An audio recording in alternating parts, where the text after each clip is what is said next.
তিন বন্ধু মোটরসাইকেলে রাতে ভ্রমণে বাড়ি ফিরছিলেন। বাড়ি ফেরার পথে ভোর ৫টা নাগাদ কোলাঘাটের বরদাবার এলাকায় দাঁড়িয়ে থাকা ট্রাকের পেছনে ধাক্কা মারে কোলাঘাটের বৈষ্ণব চক এলাকার ওই তিন বন্ধু। ঘটনাস্থলে মৃত্যু হয় দুই যুবকের। আর এক যুবককে আশঙ্কাজনক অবস্থায় তমলুক তাম্রলিপ্ত মেডিকেল কলেজে হাসপাতালে ভর্তি করা হয়, আর সেখানেই মৃত্যু হয় ওই যুবকের। কোলাঘাট থানার পুলিশ মৃত যুবকদের ময়নাতদন্তের জন্য তাম্রলিপ্ত মেডিকেল কলেজে পাঠানো হয়েছে। কোথায় গিয়েছিল জানি না কিছু, বাড়িতে বাবা মার সঙ্গে গন্ডগোল করে শ্বশুর বাড়ি চলে গেল। সেখান থেকে এরকম আজ ভোরবেলা খবর পেলাম ফোনে যে এরকম মারা গেছে বলে। এই 1 বছর হলো বিয়ে হয়েছে। কোথায় গিয়েছিল?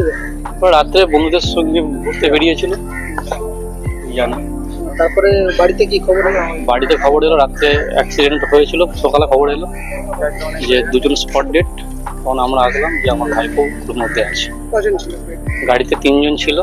3 জনেই কি মারা গেছে? 2 জন এখানে স্পট ডেড। পরবর্তীকালে জানতে পারি যে আরেক হসপিটালে একজন ছিল, আইসিইউতে ছিল, সেখানে এখন খবর পাচ্ছি যে মারা গেছে।